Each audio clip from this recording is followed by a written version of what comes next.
The graduation cap felt heavier than it should have as I watched my sister Isla lean into the microphone at the podium, her voice carrying across the packed Riverside Convention Center. What she said next would change everything between us forever, though at that moment, I had no idea how perfectly it would set up my revenge. Before we jump back in, tell us where you're tuning in from, and if this story touches you, make sure you're subscribed, because tomorrow I've saved something extra special for you. And now I'd like to thank someone very special, Isla announced, her perfectly manicured hand gesturing toward where I sat in the front row with our family. My little sister Zoe has always been the bookworm of the family. While I was out building real relationships and gaining actual work experience, she was buried in textbooks, thinking good grades would somehow translate to success in the real world. The audience chuckled politely, but I felt my cheeks burn. This was supposed to be my moment. 4 years of maintaining a 3.9 GPA while working 2 part-time jobs to help pay for school, countless nights spent studying while Isla partied, and she was reducing it all to some naive academic fantasy. I mean, she graduated summa cum laude in business administration, Isla continued with that condescending smile I knew so well, but as someone who's actually been working in the corporate world for 4 years, I can tell you that book smarts don't mean much when you're dealing with real clients and real deadlines. Still, I'm proud of her for trying. My name is Zoe Brennan, I'm 22 and I just graduated from Pacific Northwest University with a degree in business administration and a specialization in operations management. This is the story of how my sister's public humiliation at my graduation ceremony became the catalyst for the most satisfying career move of my life. The trouble between Isla and me hadn't started recently. At 26, she'd been working as a social media coordinator at a mid-tier marketing firm for 4 years, ever since she dropped out of college during her junior year to pursue what she called real-world experience. She'd always resented that our parents continued to support my education financially while she'd been forced to make her own way. What she didn't know was that I'd been secretly documenting every snide comment, every deliberate sabotage, every moment she'd tried to undermine my confidence over the past 2 years. The graduation ceremony at Riverside Convention Center should have been a celebration of everything I'd worked toward. Pacific Northwest University's business school had a reputation for producing graduates who went straight into leadership roles at major corporations. My professors had consistently praised my analytical thinking and strategic planning abilities. I'd completed internships every summer, building a portfolio of real-world experience that complemented my academic achievements. But as I sat there listening to Isla's speech, I realized she'd managed to turn even this moment into something about her own supposed superiority. The thing about Zoe, she continued, clearly enjoying the attention, is that she's always been a little too serious, a little too focused on following rules instead of making connections. In my experience, it's not what you know, it's who you know that matters. And while she was studying, I was networking. I glanced at our parents, Helen and Robert Brennan, who looked increasingly uncomfortable. Dad's jaw was tight, and Mom kept glancing between Isla and me with growing concern. They'd asked Ella to give a short congratulatory speech on behalf of the family, expecting maybe 2 minutes of sisterly pride. This had been going on for nearly 10 minutes, and she showed no signs of stopping. I remember when Zoe told me she wanted to go into operations management. Isla laughed, and several people in the audience laughed with her, not understanding the cruelty behind it. I tried to explain to her that entry-level operations positions are basically glorified administrative work. Filing reports, following procedures someone else created, making sure other people do their jobs. It's not exactly the fast track to executive leadership she seems to think it is. What Isla didn't realize was that her public humiliation was being witnessed by more than just our family and friends. In the third row, partially hidden behind a large man in a navy suit, sat Victor Castellanos. At 45, he was the founder and CEO of Castellanos Digital Solutions, one of Portland's fastest-growing tech companies specializing in enterprise software solutions. He'd been invited to speak at our graduation ceremony later in the program, and he was taking notes in a small leather journal. I'd researched every speaker scheduled for our graduation ceremony as part of my preparation for post-graduation networking. Victor Castellanos had built his company from a small startup 8 years ago into an operation now employing over 300 people. More importantly, I'd read every interview he'd given, every article written about his management philosophy, and every case study featuring his company's innovative approaches to operations and efficiency. He was exactly the kind of leader I hoped to work under someday, though I'd assumed someone at his level would be completely inaccessible to a new graduate. Now don't get me wrong, Isla continued, her voice taking on that fake sweet tone she used when she wanted to sound supportive while actually being devastating. I'm sure Zoe will find some nice little starter job somewhere. Maybe at a small company where they need someone to organize filing systems or coordinate meeting schedules. It's honest work, and someone has to do it. I just hope she doesn't expect to walk into some high-level position just because she has a diploma. The applause that followed felt hollow and confused. People weren't sure whether they'd just witnessed a loving sister's teasing or something more pointed and cruel. I forced myself to smile and wave when Isla gestured toward me, but inside I was cataloging every word for future reference. I'd learned long ago that documentation was power, and Isla had just given me plenty to work with. As she finally stepped away from the microphone, I caught sight of Victor Castellanos again. He was still writing in his journal, but now he was looking directly at me with an expression I couldn't quite read. There was something calculating in his gaze, as if he was evaluating not just what Isla had said, but how I was handling it. I straightened my shoulders and maintained eye contact for a moment before the ceremony continued. The rest of the graduation proceeded normally. I walked across the stage, shook hands with the dean, and accepted my diploma with the same smile I'd been practicing for weeks. But something had shifted inside me during Isla's speech. The embarrassment and hurt were still there, but they were being rapidly overtaken by a cold, focused anger that felt surprisingly productive. When Victor Castellanos took the podium for the keynote address, I paid attention with laser focus. His topic was operational excellence in disruptive markets, and everything he said resonated with concepts I'd studied and theories I'd developed in my senior capstone project. He spoke about the critical importance of operations management in scaling businesses, the strategic thinking required to optimize complex systems, and the leadership qualities necessary to drive organizational change. The most successful companies, he said, his voice carrying clearly through the sound system, are built by people who understand that operational efficiency isn't about following someone else's procedures. It's about seeing systems holistically, identifying inefficiencies that others miss, and having the courage to implement solutions that might challenge conventional wisdom. These are the people who don't just manage operations, they revolutionize them. I found myself leaning forward, completely absorbed in his presentation. Everything he described aligned perfectly with my academic focus and the skills I'd been developing through internships and projects. More importantly, his philosophy directly contradicted everything Isla had just said about operations being simple administrative work.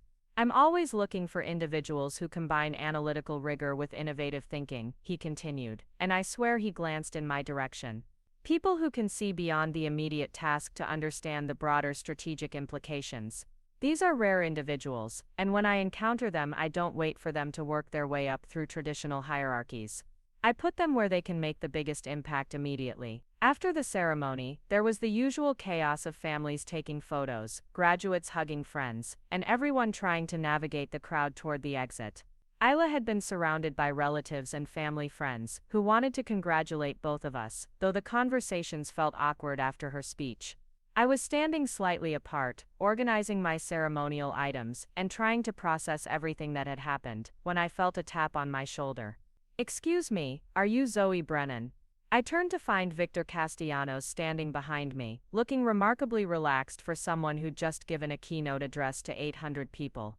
Up close, he was more imposing than I'd expected, with sharp eyes and an aura of quiet confidence that immediately commanded attention. "Yes, sir," I managed, trying to keep my voice steady.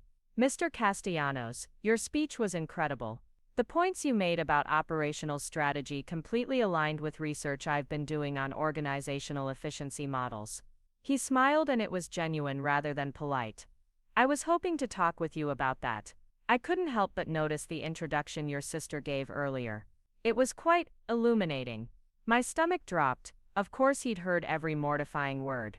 "I'm sorry you had to witness that," I said, trying to maintain some dignity. "Family dynamics can be complicated." "Indeed they can," he said, his tone neutral but his eyes sharp with interest. "Tell me, Miss Brennan, what did you think of your sister's assessment of operations management as a career path?"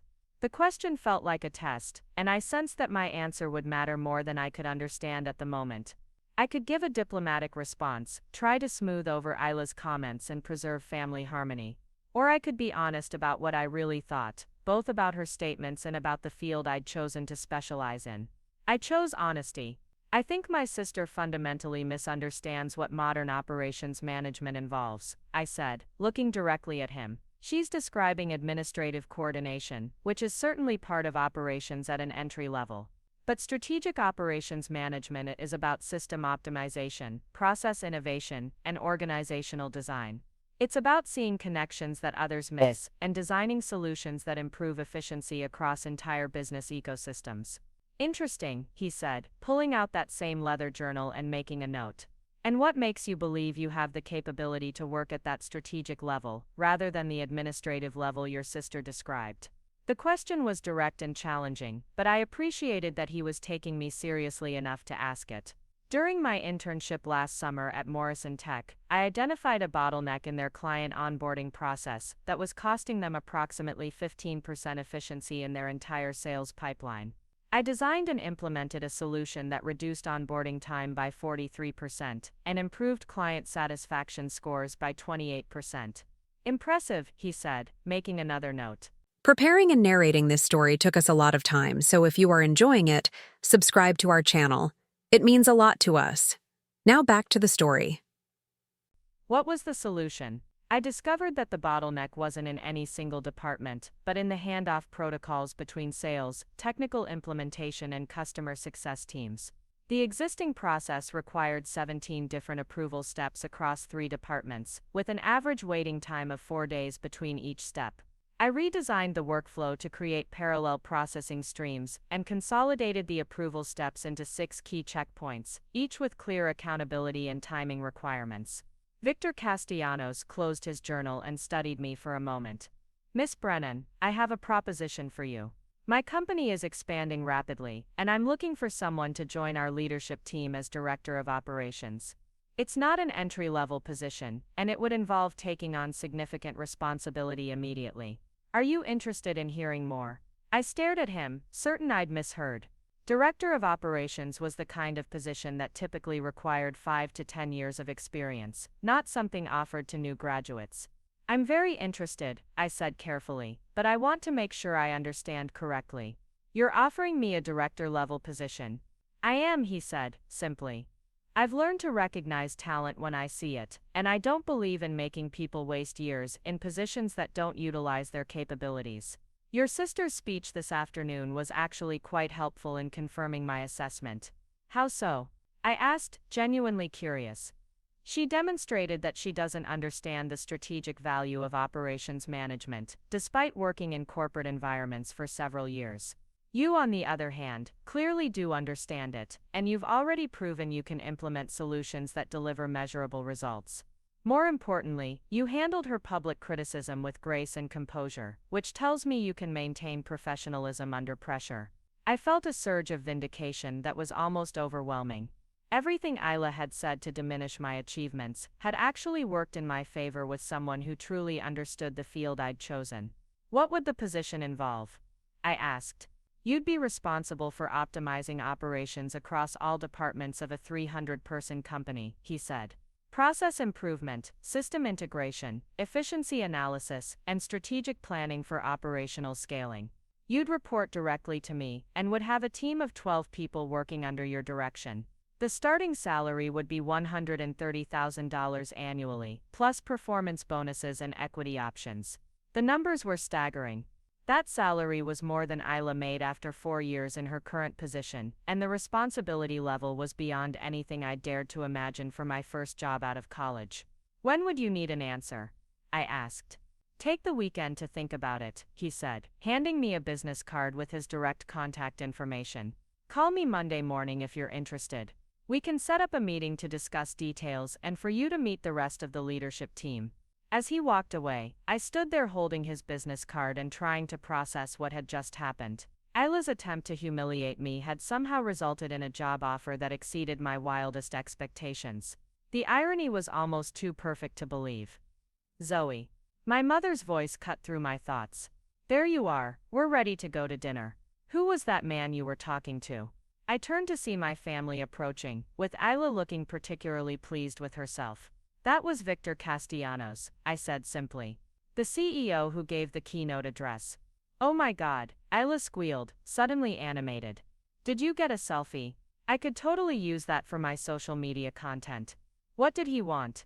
I looked at my sister, really looked at her, and realized that everything was about to change between us in ways she couldn't possibly imagine. But I wasn't ready to reveal my hand yet. He was just congratulating me on graduating, I said. Nothing major. As we walked toward the parking lot, Isla continued chattering about the ceremony and how well her speech had been received. She seemed oblivious to the fact that several family members had seemed uncomfortable with her presentation, too caught up in her own satisfaction to notice the subtle reactions around her. That evening, at the Glass Garden, Portland's most upscale restaurant where our parents had made reservations to celebrate my graduation, Isla held court at our table for 8, continuing to expound on her theories about the differences between academic success and real-world achievement. The thing is, she said, cutting into her salmon, while addressing our Uncle Mike and Aunt Sarah, companies don't really care about your GPA once you're hired. What matters is whether you can handle pressure, work with difficult clients, and navigate office politics. Those are skills you learn on the job, not in some theoretical business class. I listened quietly, making mental notes about every condescending comment while appearing to focus on my own dinner. Isla was building her own trap with every word, creating a stark contrast that would make my eventual reveal all the more dramatic. Take operations management, for example, she continued, warming to her favorite topic. Zoe spent 4 years studying theories about efficiency and process optimization, but in the real world, operations is mostly about making sure people follow existing procedures and keeping things running smoothly. It's important work, don't get me wrong, but it's not the kind of strategic thinking that leads to executive positions. Our father looked increasingly uncomfortable. Isla, I think you might be oversimplifying, he said gently. Zoe's professor spoke very highly of her analytical abilities and strategic thinking. Oh, I'm sure she's very smart, Isla said, with that patronizing smile. But there's a difference between being smart in a classroom and being smart in a boardroom. I've seen plenty of people with impressive degrees who couldn't handle the pressure of a real corporate environment. I excused myself to use the restroom, needing a moment away from the table to process everything that was happening. In the privacy of the bathroom, I pulled out Victor Castellanos' business card and stared at it, still hardly believing the conversation had actually occurred. When I returned to the table, Isla had moved on to discussing her own career trajectory and the promotion she was hoping to receive in the coming months. My boss has been really impressed with my social media campaigns, she was telling everyone. We've increased engagement by 12% across our client base in the past quarter. I'm expecting to be promoted to senior social media coordinator by the end of the year, possibly even social media manager. The contrast was stark. Isla was excited about a possible promotion that would likely increase her salary by a few $1,000s and give her slightly more responsibility within the same role. Meanwhile, I was sitting on a job offer that would catapult me directly into executive leadership at a company whose annual revenue exceeded $50 million. But I wasn't ready to reveal any of this yet. Something told me that the timing of my announcement would be crucial, and this dinner wasn't the right moment. I needed to think strategically about how to handle this situation, just as I'd been trained to do in all those business strategy classes that Isla dismissed as theoretical nonsense. The rest of the dinner passed in a blur of family conversation, and Isla's continued commentary on various aspects of business and career development. She seemed energized by having an audience for her opinions, becoming more animated and confident with each topic she addressed. As we prepared to leave the restaurant, she pulled me aside in the parking lot. I hope you weren't upset about my speech earlier, she said, though her tone suggested she wasn't particularly concerned about the possibility. I just think it's important for you to have realistic expectations about starting your career. I don't want you to be disappointed when things don't happen as quickly as you might be hoping. I appreciate the concern, I said, evenly marveling at her ability to frame condescension as caring. I'll definitely keep your advice in mind. Good, she said, satisfied. And if you need any help with your job search, let me know. I have some connections in HR at smaller companies around town. Nothing glamorous, but it might be a good place to start building some real experience. That night, I lay in bed staring at the ceiling of my childhood bedroom, Victor Castellanos' business card on the nightstand beside me. In less than 12 hours, my entire trajectory had shifted from uncertain new graduate to potential executive leadership. Isla's attempt to publicly diminish my achievements had somehow catalyzed the exact opposite outcome she'd intended. But I knew that accepting this position would create consequences far beyond just my own career advancement. Isla had built her entire identity around being the successful, experienced sister who understood the real world in ways that I supposedly didn't. If I suddenly leapfrogged past her into a position of actual executive authority, it would fundamentally challenge everything she believed about our respective capabilities and trajectories. The thought should have made me feel guilty or concerned about family harmony. Instead, I felt a cold satisfaction that surprised me with its intensity. For 2 years, I'd endured Isla's constant undermining, her subtle and not-so-subtle attempts to make me feel naive and unprepared for professional success. She'd turned what should have been one of my proudest moments into another opportunity to assert her supposed superiority. Now I had the chance to prove exactly how wrong she'd been about everything. Monday morning arrived with the kind of crisp Portland sunshine that made everything feel possible. I'd spent the entire weekend researching Castellanos' digital solutions, reading industry reports about their market position, and preparing for what could be the most important phone call of my life. At exactly 9 o'clock, I dialed Victor Castellanos' direct number. Victor Castellanos speaking. His voice was as confident as I remembered. "Mr. Castellanos, this is Zoe Brennan. You offered me a position on Friday, and I'd like to accept." "Excellent," he said, and I could hear genuine pleasure in his tone. "Can you come in this afternoon for a formal interview with the leadership team?" "Say 2 o'clock. "Absolutely," I replied, my heart racing with anticipation. "Perfect. One more thing, Miss Brennan. Bring your portfolio and any examples of analytical work you've completed. I want the team to see exactly what you're capable of." The Castellanos Digital Solutions office occupied 3 floors of a sleek downtown Portland high-rise, with floor-to-ceiling windows offering stunning views of the Willamette River. The reception area buzzed with purposeful energy, employees moving with the kind of focused intensity that suggested important work was being accomplished. Patricia Novak, the HR director, met me in the lobby. She was a woman in her early 40s with sharp eyes and an air of professional competence that immediately put me at ease. "Miss Brennan, welcome to Castellanos Digital. Victor has told us quite a bit about you." "All positive, I hope," I said, trying to project confidence while fighting the nervous energy coursing through me. "Very positive," she assured me as we stepped into the elevator. I have to admit, it's unusual for Victor to recommend someone for a director-level position straight out of university, but his instincts about people are rarely wrong. The elevator opened onto the executive floor, where Victor was waiting with 3 other people I assumed were members of the leadership team. He made introductions quickly and efficiently. There was Marcus Rivera, the chief technology officer, a soft-spoken man with intense eyes who seemed to evaluate everything with the precision of an engineer. Sandra Kim, the VP of Client Services, had the kind of warm but sharp demeanor that suggested she could handle any crisis with grace and determination. Finally, there was David Chen, the Chief Financial Officer, whose analytical gaze suggested he measured everything in terms of ROI and bottom-line impact. "We've set up a conference room where we can discuss the position in detail," Victor said, leading us down a hallway lined with awards and industry recognitions. "But first, I'd like you to tell the team about the Morrison Tech project you mentioned at graduation." For the next 20 minutes, I walked them through my internship project, using a whiteboard to diagram the original process flow, the bottlenecks I'd identified, and the solution I'd implemented. I explained the methodology I'd used to measure efficiency improvements and the long-term impact on client satisfaction metrics. The key insight, I concluded, was recognizing that the problem wasn't in any individual department, but in the interfaces between departments. Most process optimization focuses on improving internal efficiency, but the biggest gains often come from redesigning those handoff points where information and responsibility transfer from one team to another. Marcus Rivera leaned forward, clearly intrigued. "What tools did you use to map the existing process flows?" I started with standard flow charting software but found it wasn't granular enough to capture the timing dependencies and decision trees that were creating the bottlenecks, I explained.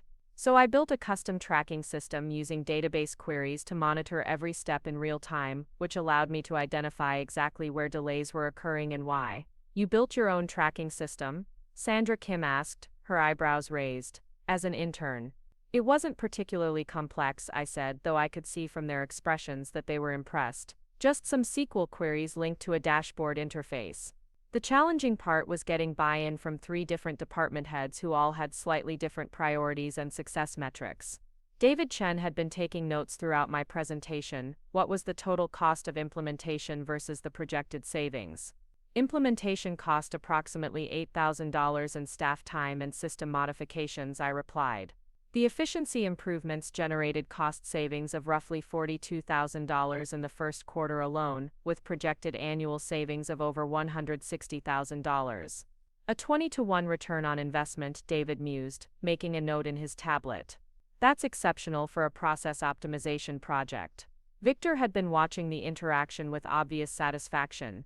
The Morrison Tech project demonstrates exactly the kind of thinking we need for this position, he said.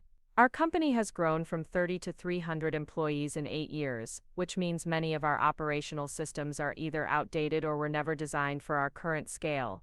Patricia Novak opened a folder and slid a document across the table to me. This is a preliminary assessment of operational inefficiencies we've identified across the company. We'd like your thoughts on prioritization and approach. I spent several minutes reviewing the document, which outlined challenges ranging from inconsistent project management methodologies to redundant approval processes to client communication bottlenecks. The problems were complex and interconnected, but patterns began emerging as I studied the data. The first thing I notice, I said, looking up from the document, is that many of these issues stem from rapid growth without corresponding evolution in organizational structure. You're trying to manage a 300-person company using systems designed for a 30-person startup. Exactly, Marcus said. We keep solving immediate problems with temporary fixes, but we haven't had anyone with the bandwidth to step back and redesign our fundamental approaches. The challenge, I continued, is that fixing these problems will require temporary disruption to current workflows, which means you need to sequence the improvements carefully to minimize impact on client service and revenue generation. Sandra nodded approvingly. That's precisely the kind of strategic thinking this position requires. How would you approach the prioritization? I'd start by categorizing the inefficiencies based on 3 factors, I said, turning to the whiteboard again. First, impact on client experience, because protecting client satisfaction has to be the top priority during any operational transition. Second, potential for cascading improvements, meaning changes that will create positive effects across multiple departments. Third, ease of implementation, because early wins build momentum and buy-in for larger changes. I drew a matrix on the whiteboard, plotting each issue from their document along these dimensions. Based on this analysis, I'd recommend starting with the Project Management Standardization Initiative. It's high impact because it affects every client engagement, it creates cascading improvements in communication and timeline management, and it's relatively straightforward to implement because it doesn't require changes to external-facing processes. Victor exchanged glances with the other team members, and I could see approval in their expressions. Miss Brennan, he said, we've been discussing these exact issues for months, but you've provided more clarity in 20 minutes than we've achieved in hours of previous meetings. That's the advantage of an outside perspective, I replied. Sometimes the solution is difficult to see when you're deeply embedded in the current system. David Chen had been quiet during most of the discussion, but now he leaned forward with what appeared to be a crucial question. This position would give you authority over people with significantly more experience than you have. How do you plan to establish credibility and leadership with a team that might be skeptical of your qualifications? It was a fair question, and I appreciated that he was addressing the elephant in the room directly. I think credibility comes from demonstrating competence rather than citing credentials, I said. My approach would be to start by listening extensively to understand each team member's perspective and expertise, then focus on solving problems that directly impact their daily work. People respond to leaders who make their jobs easier and more effective, regardless of those leaders' ages or backgrounds. And if someone directly challenges your authority? Sandra asked, clearly testing my response to workplace conflict. I'd address it privately first, focusing on understanding their concerns and finding common ground around shared objectives. I replied, if the challenge is based on legitimate expertise or experience that I lack, I'd want to learn from that. If it's based on resistance to change or personal resentment, I'd work to address the underlying issues while maintaining clear expectations about professional behavior and team goals. Patricia made a note in her folder. What questions do you have for us about the position or the company? I'd prepared extensively for this part of the interview. I'm curious about the current team structure and operations and how this role would integrate with existing responsibilities.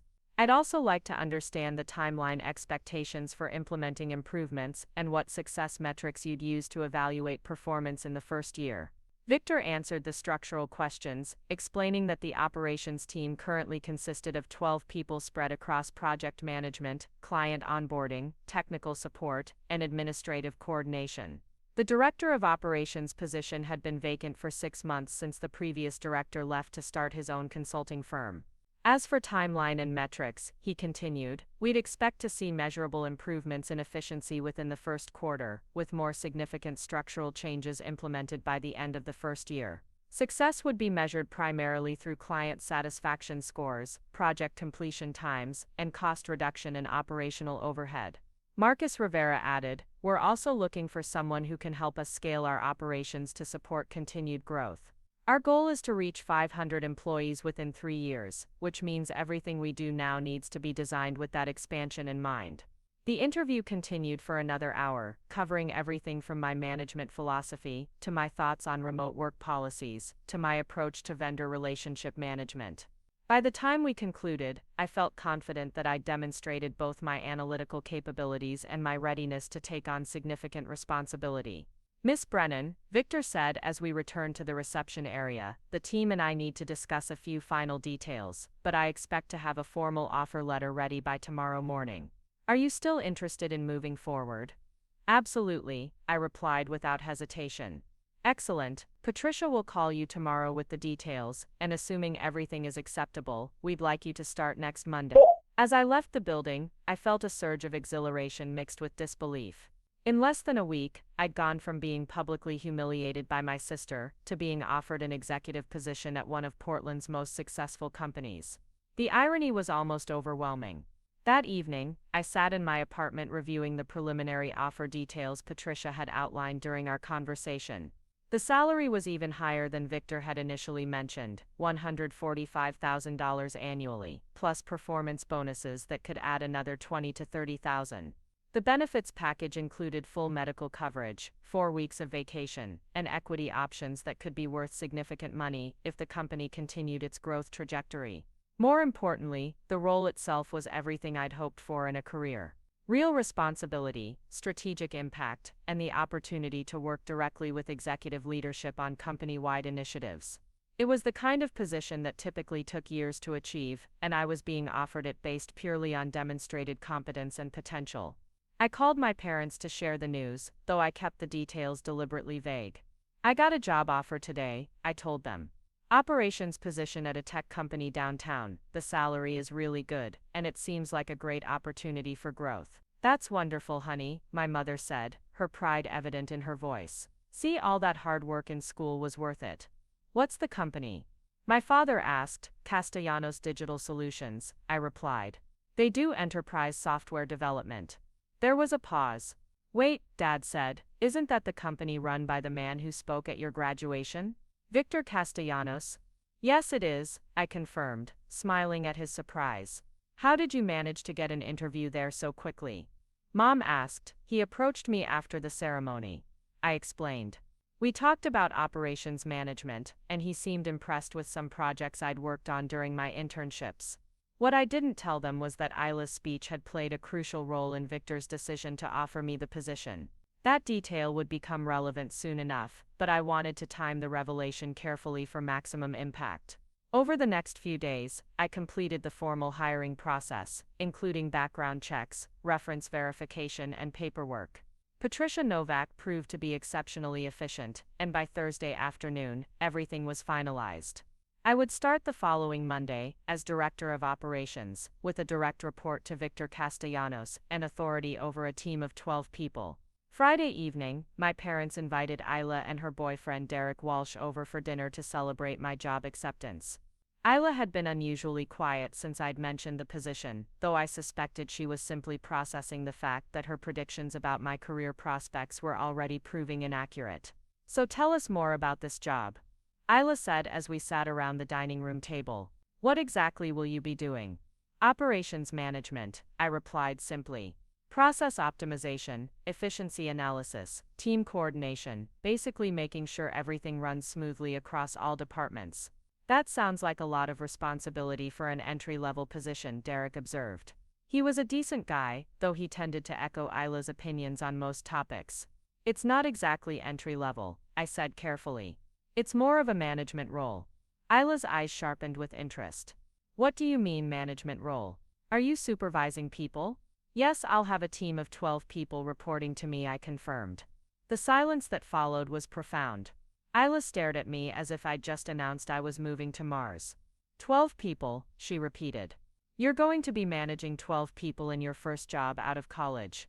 It's unusual, I admitted, but the company values demonstrated competence over traditional experience requirements. What's the salary? Isla asked bluntly, abandoning any pretense of politeness. I hesitated for a moment, knowing that my answer would fundamentally shift the dynamic between us. 145,000, plus bonuses and equity options. The silence this time was even more profound. Isla's face went through a series of expressions, from disbelief to confusion, to something that looked like anger. Derek nearly choked on his wine. That's impossible, Isla said flatly. No company pays that kind of money to new graduates for operations positions. You must be misunderstanding something about the offer. I have the offer letter, I said evenly. Would you like to see it? Yes, I would, she snapped. I retrieved the document from my bag and handed it to her. I watched her face as she read through the details, seeing her confidence erode with each line. The salary figure was clearly stated, as were the management responsibilities and reporting structure. This has to be some kind of mistake, she said, but her voice lacked conviction. Or maybe it's one of those companies that inflates titles to make positions sound more important than they actually are. The company has 300 employees, and annual revenue over $50 million. I replied, Victor Castellanos is well known in the Portland business community. This isn't some startup playing games with titles. Victor Castellanos, Derek said, suddenly animated. You're working for Victor Castellanos? That guy is like a legend in the tech industry. How did you even get an interview with him? Before I could answer, Isla interrupted. Wait a minute, she said, her voice taking on a dangerous edge. Victor Castellanos was the keynote speaker at your graduation ceremony. Yes, he was, I confirmed. And you're telling me that he just randomly decided to offer you a job after your graduation speech? I could see the pieces clicking together in her mind, though she hadn't quite reached the full picture yet. We had a conversation after the ceremony, I said carefully. He was interested in some of the work I'd done during my internships. What kind of conversation? Isla pressed. This was the moment I'd been anticipating since accepting the position. The moment when Isla would realize that her attempt to humiliate me had actually been the catalyst for my success. I met her gaze directly, and decided it was time for complete honesty. He heard your speech about my academic achievements versus real-world experience, I said calmly. He found your assessment of operations management particularly interesting, especially your theory that it's basically administrative work for people who can't handle strategic thinking. Isla's face went pale. What do you mean? He heard my speech. He was sitting in the third row during the graduation ceremony, I explained. He heard every word you said about operations being glorified filing and meeting coordination. He also heard your prediction that I'd probably end up in some entry-level position organizing other people's work. Oh God, Isla whispered. After your speech, he approached me specifically to discuss my thoughts on operations management as a strategic discipline. I continued. He was curious to see if I agreed with your assessment, or if I had a different perspective on the field I'd chosen to specialize in. And what did you tell him? Derek asked, clearly fascinated by the unfolding drama. I explained that strategic operations management involves system optimization, process innovation, and organizational design. I gave him examples of efficiency improvements I'd implemented during internships, including a project that generated over $160,000 in annual savings for a mid-sized tech company. Isla was staring at me with growing horror, as the full implications of what had happened became clear. You're saying that my speech at your graduation ceremony led directly to you getting this job. I'm saying that your speech gave Victor Castellanos insight into my character and capabilities that he might not have gained otherwise, I said diplomatically. He was impressed by how I handled public criticism, and by the contrast between your assessment of operations management and my actual understanding of the field. This is unbelievable. Isla said, her voice rising. You're telling me that I accidentally helped you get a job that pays more than I make after 4 years of working. The salary difference isn't really the important part, I said, though we both knew it absolutely was. What matters is that I found an opportunity that matches my skills and interests. Derek was looking back and forth between us, like he was watching a tennis match. Our parents seemed stunned by the revelation that Isla's graduation speech had played such a crucial role in my job offer. I need some air, Isla announced abruptly, standing up from the table and walking toward the back door. I followed her onto the patio, sensing that we needed to have this conversation privately. She was standing at the railing, staring out at our parents' garden with her back to me. How long have you known? She asked without turning around. Known what? Don't play dumb, Zoe. How long have you known that your graduation speech was going to lead to this job offer? I found out about the job offer at graduation, I said truthfully. Victor approached me right after the ceremony ended. And you didn't think to mention it at dinner that night? Or any time over the past week? I considered my answer carefully. I wanted to make sure the offer was legitimate before saying anything. And honestly, I wanted to see how you'd react to the news without knowing the full story. She turned to face me, and her expression was a mixture of hurt and anger that I'd never seen before. So this whole week, while I've been giving you advice about job searching and offering to help with networking, you've been sitting on an executive-level position that pays more than twice my salary. Yes, I said simply. That's incredibly cruel, Zoe. Is it? I asked, letting some of my own anger finally show. Because I remember sitting through your speech last Friday, listening to you tell 800 people that my education was basically worthless, and that I was naive to think academic success would translate to career opportunities. I remember you predicting that I'd end up in some entry-level administrative role, because I didn't understand how the real world works. I was trying to prepare you for realistic expectations, she protested. You were trying to diminish my achievements in front of our entire family, and everyone we know. I countered. You turned my graduation ceremony into an opportunity to assert your own superiority and make me feel small and unprepared. That wasn't my intention, she said, but her voice lacked conviction. Maybe not consciously, I replied. But you've been undermining my confidence and dismissing my goals for 2 years. Every time I shared excitement about a project or an internship opportunity, you found ways to minimize its importance, or question whether I was being realistic about my prospects. Isla was quiet for a long moment, apparently processing my words. So what happens now? She asked finally. Now I start my new job on Monday, I said. I'll work hard, prove that Victor's confidence in me was justified, and hopefully build a successful career in operations management. And us? She asked. What happens between us? It was a fair question, and one I'd been thinking about all week. I don't know, I admitted. I think that depends on whether you can accept that your assumptions about my capabilities and career prospects were wrong. She nodded slowly, staring out at the garden again. I guess I owe you an apology. I guess you do, I agreed. I'm sorry, she said, though it sounded more resigned than remorseful. I really didn't mean to hurt you with my speech. I thought I was being helpful. I know you did, I said. But impact matters more than intention. We stood in silence for several minutes, both of us processing the fundamental shift that had just occurred in our relationship. For the first time in years, the dynamic between us had completely reversed. Instead of being the successful older sister offering guidance to the naive younger sibling, Isla was now the one trying to understand how she'd so dramatically misjudged the situation. Can I ask you something? She said eventually. Sure, do you think I'm good at my job? The question surprised me with its vulnerability. I think you work hard and care about your clients, I said carefully. But I also think you might have some blind spots about what constitutes strategic thinking and leadership in corporate environments. Such as assuming that operations management is administrative work rather than strategic work, I replied. Or believing that networking is more important than demonstrable competence. Those assumptions might be limiting your own career growth. She nodded thoughtfully. Maybe you could give me some advice sometime, she said, about how to think more strategically about my career development. I'd be happy to, I said, meaning it. But it would have to be a real conversation, not an opportunity for you to prove that you already know everything. Fair enough, she said with a slight smile. I guess I have some things to learn about being a supportive sister. We both do, I admitted. As we walked back into the house, I felt a complex mixture of satisfaction and sadness. The satisfaction came from finally proving that Isla's assessment of my capabilities had been completely wrong.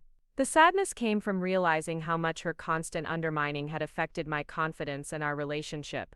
But as I thought about starting my new position on Monday, about the challenges and opportunities that lay ahead, I felt predominantly excited about the future. Victor Castellanos had given me a chance to prove myself at the highest level, and I was determined to exceed his expectations. More importantly, I'd learned something crucial about the power of documentation and strategic thinking. Isla's attempt to humiliate me had backfired spectacularly, not because of luck or coincidence, but because I'd been prepared to articulate my value when the opportunity arose. Sometimes the best revenge isn't planned at all. Sometimes it's simply being ready when the universe decides to serve justice on its own terms. My first day at Castellanos Digital Solutions began at 7:30 in the morning, 90 minutes before the official start time. I wanted to arrive early enough to review files and prepare for my initial team meetings without the pressure of a full office environment. Patricia Novak had arranged for building access and provided me with a comprehensive orientation packet that I'd studied extensively over the weekend. The operations department occupied the entire 15th floor, with an open workspace design that promoted collaboration while still providing individual focus areas. My office was positioned strategically at the center of the floor, with glass walls that allowed me to observe team dynamics while maintaining an approachable presence. The setup reflected Victor's management philosophy about transparency and accessibility in leadership. At 8:45, I called an all-hands meeting for the operations team. 12 people filed into the main conference room, their faces displaying varying degrees of curiosity, skepticism, and cautious optimism. I recognized several of them from the organizational charts Patricia had provided, but seeing them in person gave me a better sense of the group dynamics I'd be working with. "Good morning, everyone," I began, standing at the head of the conference table. "I'm Zoe Brennan, and I'm excited to be joining the team as your new Director of Operations. I know my appointment might come as a surprise, given that I'm coming straight from university rather than from another operations role." A few people exchanged glances, confirming my assumption that my unconventional background was already a topic of discussion. I decided to address the elephant in the room directly. "I imagine you're wondering whether someone with my limited experience can effectively lead a team of accomplished professionals," I continued. "That's a completely reasonable question, and I hope to answer it through my actions over the coming weeks rather than through anything I say today." Angela Martinez, the senior project manager who'd been with the company for 5 years, leaned forward slightly. "What's your vision for the department?" she asked, her tone neutral but evaluative. "My immediate priority is understanding how you currently work and what challenges you face in achieving your goals." I replied, "I've reviewed the efficiency assessments and process documentation, but I want to hear directly from each of you about what's working well and what could be improved." I spent the next hour conducting individual introductions, asking each team member to describe their role, their biggest successes in the past year, and their most significant ongoing challenges. The conversations revealed patterns that aligned with my preliminary analysis, but also uncovered nuances that hadn't been apparent from the documentation alone. Kevin Park, who managed client onboarding, described frustrations with inconsistent information handoffs from the sales team. Maria Santos, who coordinated technical implementations, explained how varying project management approaches across different client engagements created unnecessary complexity. James Liu, who handled vendor relationships, outlined communication bottlenecks that sometimes delayed critical deliveries. "Thank you all for that overview," I said after the final introduction. "What I'm hearing is that many of our challenges stem from inconsistency in processes and communication protocols, which creates inefficiency and frustration across multiple touchpoints." "Exactly," said Angela. "We've been trying to address these issues for months, but every time we fix one problem, it seems to create complications somewhere else. That suggests we need systemic solutions rather than isolated fixes," I responded. "Over the next 2 weeks, I'm going to spend time observing each of your workflows in detail. I want to understand not just what you do, but how you do it and why you've developed your current approaches." The meeting concluded with agreement on communication protocols and my commitment to providing regular updates on any changes I was considering. As people filed out, I noticed that the initial skepticism seemed to have shifted toward cautious optimism, though I knew proving my competence would require sustained performance rather than promising words. My first week involved extensive observation and documentation. I attended client meetings, sat in on project planning sessions, and tracked workflow patterns across all operational functions. Every evening, I compiled detailed notes about inefficiencies, communication gaps, and opportunities for improvement. The picture that emerged was exactly what I'd expected based on Victor's description during my interview. Castellanos Digital had grown rapidly without corresponding evolution in its operational infrastructure. Processes that worked effectively for a 30-person startup were creating bottlenecks and confusion in a 300-person organization. More importantly, I began to understand the human dynamics that were perpetuating these inefficiencies. Departmental silos had developed organically as the company expanded, with each team optimizing for their own success metrics without considering the broader impact on organizational effectiveness. Well-intentioned attempts to solve problems had sometimes created new complications because the solutions were designed in isolation. By Friday afternoon, I had developed a preliminary improvement plan that addressed the most critical inefficiencies, while building foundation for more comprehensive changes. I scheduled a meeting with Victor to present my findings and recommendations. "Impressive work," Victor said after reviewing my analysis. "You've identified issues that we've been struggling with for months, and your proposed solutions address both immediate problems and underlying structural concerns. The key insight," I explained, "is that most of these challenges can't be solved within individual departments. They require coordinated changes across multiple teams, which means we need to sequence the improvements carefully to maintain operational stability. What's your recommended timeline for implementation?" "I'd like to start with the Project Management Standardization Initiative next week," I said. "It has the highest potential for immediate impact with relatively low risk of disruption. Once we've proven that coordinated change can work effectively, we can tackle the more complex challenges with greater confidence from the team." Victor nodded approvingly. "Proceed with that plan. Keep me updated on progress, and let me know if you encounter any resistance or obstacles." The following Monday, I announced the Project Management Standardization Initiative to the operations team. The goal was to implement consistent methodologies across all client engagements, reducing confusion and improving efficiency in project planning, execution, and communication. "This isn't about changing what you do," I explained to the assembled team. "It's about creating common frameworks that make collaboration easier and more effective. Everyone will still have flexibility in how they approach their specific responsibilities." Angela Martinez had been designated as the project lead, working with representatives from each operational function to develop standardized templates, communication protocols, and progress tracking systems. I provided oversight and guidance while allowing the team to drive the actual design and implementation process. The results exceeded my expectations. Within 2 weeks, project completion times improved by an average of 18%. Client communication became more consistent and professional, and team members reported significantly less confusion about roles and responsibilities during client engagements. More importantly, the success of this initiative established credibility for my leadership approach and built momentum for addressing more complex operational challenges.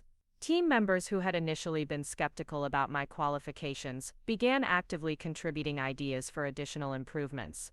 "I have to admit," Kevin Park said, during a weekly team meeting, "I was worried about having a director who didn't have traditional operations experience. But your approach to understanding our work before making changes has been really effective."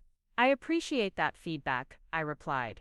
"What I'm learning is that the most important qualification for operations leadership isn't previous experience in operations roles. It's the ability to see systems holistically and design solutions that address root causes rather than symptoms."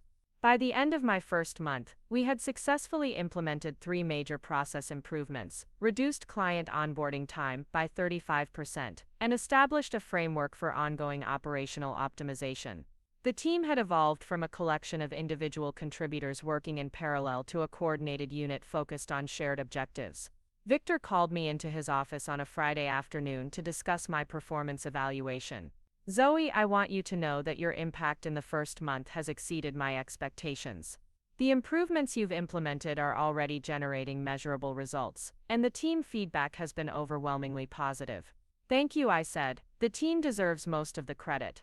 My role has been providing framework and coordination, but they've done the actual work of implementing changes. That's exactly the kind of leadership approach we need, he replied. I have a proposition for you. We're planning to expand into the Seattle market next year, which will require establishing operational infrastructure for a new office with approximately 50 employees. Would you be interested in leading that initiative? The opportunity was staggering. Leading the operational setup for a new market expansion would involve everything from workflow design to team structure to vendor relationships. It was the kind of strategic responsibility that typically required years of experience to achieve. I'm very interested, I said. What would the timeline look like? We'd want to begin planning in January, with the new office operational by June. Victor explained, you'd work with our executive team to design the operational framework, then spend several months in Seattle establishing systems and hiring staff. That sounds like an incredible opportunity, I replied. I'd love to be involved in that expansion. Excellent, we'll discuss details over the coming weeks, but I wanted to give you advance notice so you could begin thinking about the strategic considerations involved. As I left Victor's office, I felt a profound sense of validation. 6 weeks earlier, I'd been a recent graduate with no professional experience beyond internships. Now I was being considered for a leadership role in a major market expansion that would significantly impact the company's growth trajectory. That evening, I called my parents to share the news about my performance evaluation and the potential Seattle opportunity. Their pride and excitement were evident, but I could also hear surprise in their voices that my career was advancing so quickly. Honey, this is wonderful, my mother said. But are you sure you're ready for that kind of responsibility? I think so, I replied. The key is that I'm not trying to do everything myself. I'm learning to identify talented people and create frameworks that allow them to do their best work. That sounds very mature, my father observed. It also sounds like exactly the kind of strategic thinking that your business professors always said you were good at. The conversation reminded me of Isla's graduation speech and her predictions about my career prospects. The contrast between her assessment and my actual trajectory was becoming more pronounced with each passing week. I wondered how she was processing the news of my success, given that we'd had limited contact since our conversation on the patio after the dinner revelation. My question was answered the following Tuesday, when Isla called me at work. Her tone was different from our usual interactions, more tentative and less confident than I was accustomed to hearing. Zoe, I was wondering if you might have time for coffee this weekend, she said. I've been thinking about our conversation, and I'd like to talk more about some things. Of course, I replied. Is everything okay? Everything's fine, she said, though her voice suggested otherwise. I just have some things I'd like to discuss, and I thought it might be better to do it in person. We arranged to meet Saturday afternoon at a coffee shop in the Pearl District, neutral territory that wouldn't favor either of us in terms of comfort or familiarity. I arrived first and claimed a corner table that would provide privacy for what I suspected would be a significant conversation. Isla arrived 15 minutes later, looking unusually subdued. She'd always carried herself with confident energy, but today she seemed uncertain and perhaps slightly defensive. After ordering her usual lavender latte, she sat across from me and stared at her hands for a moment before speaking. I've been doing some research on your company, she began. Castellanos Digital Solutions is a really big deal, isn't it? It's a successful company, I said carefully. Victor has built something impressive over the past 8 years. I found articles about him in Portland Business Journal and Inc. magazine, she continued. He's considered one of the top entrepreneurs in the Pacific Northwest. The company revenue last year was over $60 million. I nodded, unsure where she was leading with this information. I also looked up typical salaries for director of operations positions at companies that size, she said, finally meeting my eyes. What you're making is actually on the low end of the range for that role. Okay, I said, still waiting for her to get to the point. What I'm saying is that Victor Castellanos didn't just give you a job because he felt sorry for you, or because he wanted to prove a point, she said, her voice gaining strength. He hired you because he genuinely believes you can handle the responsibility and deliver results. Yes, I think that's right, I agreed. Which means that everything I said in my graduation speech was not just wrong but embarrassingly wrong, she continued. I made assumptions about your capabilities and your career prospects that were completely off base. Isla, you don't need to torture yourself about this, I said, though I appreciated her acknowledgement. Yes, I do, she replied firmly. Because my assumptions weren't just about you. They were about what kinds of skills and experience matter in corporate environments, and what determines success in business leadership. She paused to take a sip of her latte, collecting her thoughts before continuing. I've been working in marketing for 4 years, and I'm good at what I do, she said. But I'm realizing that I've been thinking about career advancement in terms of networking and relationship building, rather than demonstrable competence and strategic thinking. Both matter, I said diplomatically. Maybe, but I think I've been overemphasizing the networking piece and undervaluing the strategic piece, she replied. When I look at your approach to getting this job, you didn't rely on connections or politics. You prepared thoroughly, demonstrated specific capabilities, and articulated clear value propositions. That's one approach, I acknowledged. But every career path is different. Except that your approach got you to a director-level position in 6 weeks, while my approach has gotten me to a coordinator position after 4 years, she pointed out. I'm not saying networking doesn't matter, but I think I need to develop stronger analytical and strategic thinking skills if I want to advance into real leadership roles. I was impressed by her self-reflection and willingness to reconsider fundamental assumptions about career development. It suggested a level of intellectual honesty that I hadn't always seen from her in the past. What kind of changes are you thinking about making? I asked. I want to go back to school to finish my degree, she said. I know that sounds like a step backward, but I'm realizing that my knowledge gaps in areas like financial analysis and strategic planning are limiting my advancement opportunities. That's a significant decision, I observed. What would you study? Business administration, probably with a focus on marketing strategy rather than just execution, she replied. I want to understand the analytical frameworks that inform marketing decisions rather than just implementing campaigns based on intuition and creativity. That sounds like a smart approach, I said. Are you thinking about evening classes while continuing to work? Actually, I'm considering taking a leave of absence to focus on school full-time, she said. I have enough savings to cover living expenses for 2 years, and I think the intensity of full-time study would help me absorb the material more effectively. That's a big risk, I said. Leaving a stable job to go back to school isn't a decision to make lightly. Maybe, she said, but staying in my current role and hoping for gradual advancement feels like a bigger risk at this point. I'm 26, which means I have time to make a significant change in direction, but not unlimited time. We talked for another hour about her plans, the potential challenges of returning to school, and strategies for making the transition as smooth as possible. Throughout the conversation, I was struck by how much our dynamic had shifted since graduation day. Instead of Isla offering unsolicited advice about my career prospects, she was asking for my thoughts on her professional development. Can I ask you something? She said, as we prepared to leave. Sure. Do you think I have the analytical capabilities to succeed in a more strategic role? She asked. I'm worried that I've been in execution mode for so long that I might not be able to develop the kind of systematic thinking that strategic roles require. I think you're smarter than you've been giving yourself credit for, I replied honestly. Your marketing campaigns have been successful because you understand audience psychology and can design compelling messaging. Those are sophisticated analytical skills, just applied in a different domain. But what about financial analysis and operational planning? She pressed. Those seem like very different kinds of thinking. They are different, but they're learnable, I said. The foundation is the same logical reasoning and pattern recognition that you already use in marketing. You just need to develop familiarity with different frameworks and metrics. Would you be willing to help me study? She asked. I mean, if I do go back to school, could I ask you questions about concepts I'm struggling with? Of course, I said. I'd be happy to help however I can. As we walked back to our cars, I reflected on how dramatically our relationship had evolved in just 6 weeks.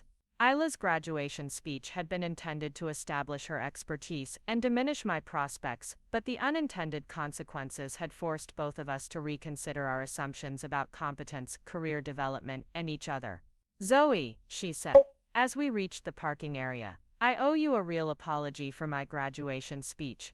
Not just for being wrong about your capabilities, but for trying to diminish your achievements in front of everyone we know.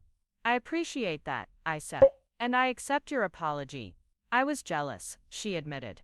I've been working for 4 years without achieving the kind of recognition or advancement that you got immediately after graduation. It made me feel like my experience and efforts didn't matter, so I tried to convince myself and everyone else that your academic success was somehow less valuable than my work experience. That's understandable, I replied. But you were comparing different things. Your work experience is valuable, and my academic preparation was valuable. They're not competing with each other. I know that now, she said. I guess I needed to learn it the hard way. The following week brought new challenges and opportunities at work. Victor had asked me to begin preliminary planning for the Seattle expansion, which involved researching market conditions, analyzing competitor operations, and developing staffing projections. The scope of responsibility was exhilarating and occasionally overwhelming, but I felt confident in my ability to approach the project systematically. More importantly, my relationship with the operations team continued to strengthen as we implemented additional process improvements. Angela Martinez had emerged as a particularly valuable collaborator, contributing insights about client relationship management that enhanced our operational strategies. Kevin Park had developed expertise in onboarding optimization that was generating impressive efficiency gains. By the end of my second month, our department had reduced operational costs by 12%, while improving client satisfaction scores by 23%. The improvements were generating positive attention from other departments and contributing to the company's overall growth trajectory. Zoe, Victor said during our weekly check-in meeting, I want you to present your Seattle expansion plan to the board of directors next month. They need to approve the budget and timeline for the initiative, and I think your perspective on operational requirements will be crucial for their decision-making. Presenting to the board of directors was another milestone that typically required years of experience to achieve. The board included successful entrepreneurs, industry experts, and investors who would evaluate my recommendations with sophisticated understanding of business strategy and market dynamics. I'd be honored to present to the board, I said. What should I focus on in terms of content and approach? They'll want to see detailed financial projections, risk analysis, and implementation timelines, Victor explained. But more importantly, they'll want to understand your strategic thinking and confidence in managing a complex expansion project. Over the following weeks, I developed a comprehensive presentation that addressed every aspect of the Seattle expansion initiative. I researched market opportunities, analyzed competitor positioning, designed organizational structures, and created detailed budgets for operational setup and ongoing management. The presentation was scheduled for a Thursday morning board meeting in November. As I prepared my materials the night before, I thought about the journey that had brought me to this point. 7 weeks earlier, I'd been a recent graduate with no professional experience. Now I was preparing to recommend a multi-million-dollar expansion strategy to a board of accomplished business leaders. The irony of Isla's graduation speech continued to amaze me. Her attempt to publicly diminish my prospects had directly led to opportunities that exceeded my most optimistic expectations. Sometimes the universe has a sense of humor about justice that's almost too perfect to believe. As I reviewed my presentation slides one final time, I felt grateful for the challenges and opportunities that had shaped these past 2 months. Tomorrow's board presentation would be another test of my capabilities, but I was ready to prove once again that competence matters more than conventional qualifications when it comes to achieving meaningful success. The Castellanos Digital Solutions boardroom occupied the entire top floor of the downtown Portland high-rise, with panoramic views of Mount Hood and the Cascade Range providing a stunning backdrop for high-stakes business discussions. At precisely 9 o'clock on Thursday morning, I stood at the entrance to this executive sanctuary, carrying my presentation materials and feeling the weight of representing not just my own capabilities, but the entire Seattle expansion initiative. Victor met me outside the boardroom doors, his expression conveying both confidence and encouragement. Remember, he said quietly, you're not just presenting an operational plan today, you're demonstrating to these investors why backing our expansion is a smart strategic decision. They need to see that we have the leadership depth to execute ambitious growth plans. The boardroom contained 8 people seated around an impressive mahogany conference table, each representing different aspects of expertise and investment in the company's future. Margaret Chen, the board chairwoman, was a former technology executive who had built and sold 2 successful software companies.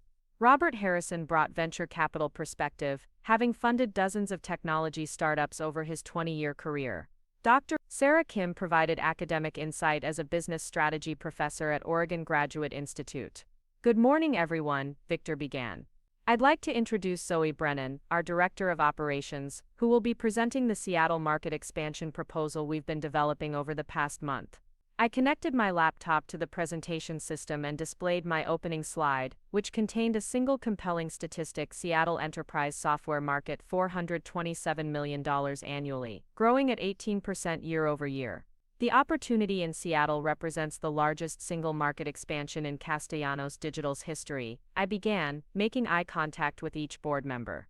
Over the next 20 minutes, I'll outline why this expansion is strategically essential, operationally feasible, and financially attractive. My first section addressed market opportunity, presenting data about Seattle's technology ecosystem, enterprise software demand, and competitive landscape. I discovered that while several large companies dominated the Seattle market, there was significant unmet demand for mid-market solutions that combine sophisticated functionality with personalized service. Our analysis indicates a gap in the market for companies needing enterprise-level software capabilities without enterprise-level complexity, I explained. Seattle has over 3,000 companies in the 50 to 500 employee range, and our research suggests that 67% of them are dissatisfied with their current software solutions. Margaret Chen leaned forward with interest. What's driving that dissatisfaction? She asked. Three primary factors, I replied, advancing to my next slide. First, most existing solutions are either too basic for their operational complexity or too sophisticated for their technical capabilities. Second, customer service from large vendors is often impersonal and slow. Third, customization options are limited because big companies focus on standardized products rather than tailored solutions. Robert Harrison made a note in his tablet. Those are exactly the market conditions that favor companies like ours, he observed. How do you propose we capitalize on that opportunity? I transitioned into the operational strategy section of my presentation, outlining a phased approach that would minimize risk while maximizing market penetration. The plan called for establishing a 50-person Seattle office within 6 months, beginning with sales and client services teams, then adding technical implementation and support capabilities. The key insight, I explained, is that we don't need to replicate our entire Portland operation immediately. We can start with client-facing functions and leverage our existing technical infrastructure to support Seattle clients, then gradually build local capabilities as the market develops. Dr. Sarah Kim raised her hand.